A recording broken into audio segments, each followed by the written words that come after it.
So only 7% of voters think favorably of Mitch McConnell, and 81% think unfavorably. That's not a good place to be as a politician. But more importantly, or should I say more frighteningly for the McConnell people, only 18% of Republicans support him. Now, Democrats will pick up a seat in Georgia if Republican Herschel Walker loses the Georgia Senate runoff race on Wednesday against Raphael Warnock. Now, I think McConnell has a lot of balls to run for Republican leader again, especially after a lot of the America First candidates got screwed by him not helping them out financially in the midterm. Hey, everyone, welcome back. Okay, before I get into ripping McConnell a new one for real, I just want to say that there is something I did admire about the man. It's true, okay, and that was getting Trump's judges on the courts. Okay, so Trump overall put a number of judges on the court that was lower than his two predecessors, but that was because he only had one term. We all know what happened in 2020, right? So while Obama in 2 terms got 320 judges on the courts and George W. Bush got 322, it was Trump who got 226 judges in 1 term on the federal courts. That's a lot. But the most important thing is that Trump got 13 federal appeals court judges, which have the final word on most legal appeals in the country. Now, this means that for our judiciary at the federal level, Trump's legacy is pretty much clear, okay? He selected constitutional judges and, of course, the 3 Supreme Court justices that he got onto the court, combined with the 2 that are already there, and I'm not talking about Roberts because he's a piece of crap.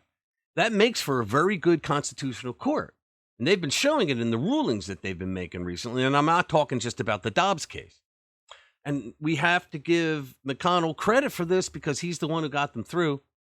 When the left attacked Kavanaugh, Republicans in situations like that usually cower like a bunch of pussies, and they tell the guy to withdraw his nomination. Well, Trump stood by Kavanaugh, and so did Chuck Grassley, who was the chairman of the Senate Judiciary Committee at the time, and he was also the Senate President pro tempore. But more importantly, it was Mitch McConnell who played the game right to get Trump's justices on the Supreme Court and the federal judges on the federal benches, including the appeals court.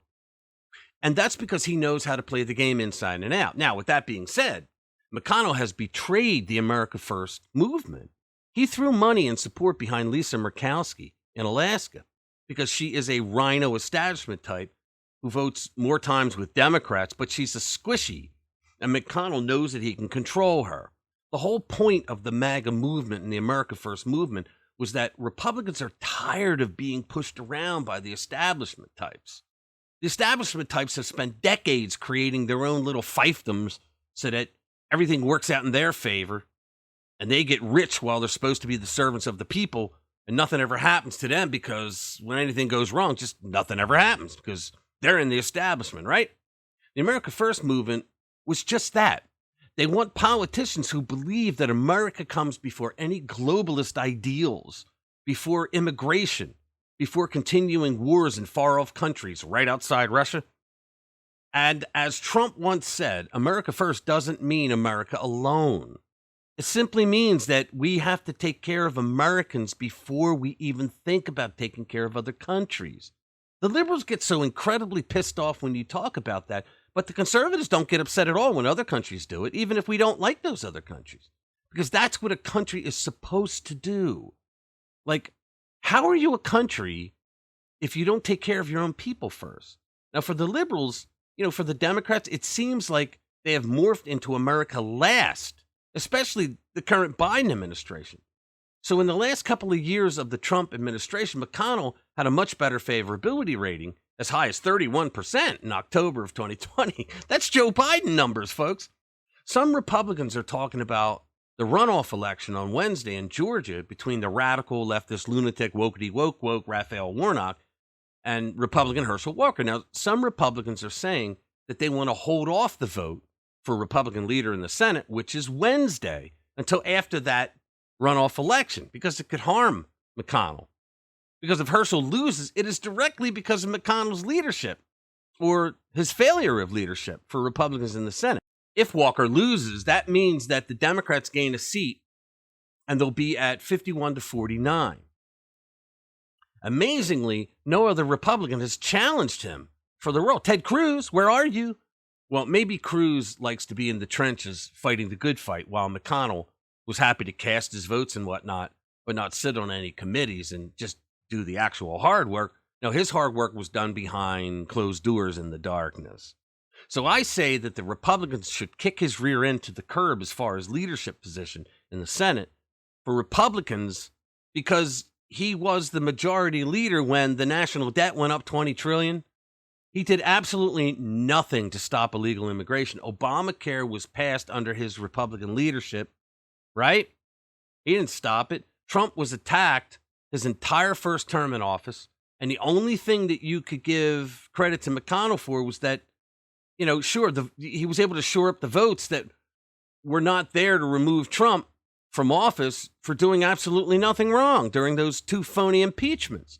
So social media companies, they censored the living hell out of conservatives, blocking their free speech without any repercussions from McConnell's Senate. And the whole COVID thing, on where our government lied to us about every aspect of the pandemic, and yet Fauci will get away with it. Rochelle Walensky will get away with it from the CDC. They'll get away with lying to the Congress and testifying the same as Fauci. I mean, no one's ever going to get in trouble for anything, because people like Mitch McConnell, old school establishment rhino types, they don't want to make waves. They want to be loved by the media. They want to be loved by the Democrats. What has that done for you? Huh? All right, so I hope McConnell goes down in flames. I hope they find someone else. I hope someone else steps up. I mean, they got 2 days left before the election. Who the hell wants Mitch McConnell, right? 7%, that's who. So what the hell? Somebody else, step up. Do something. Somebody, please. All right, so I'm going to put the link to this story down in the description, so please visit rpwmedia.com to read all of our stories. So that's it. Thanks a lot for being with us, spending time here, and we'll see you in the next one.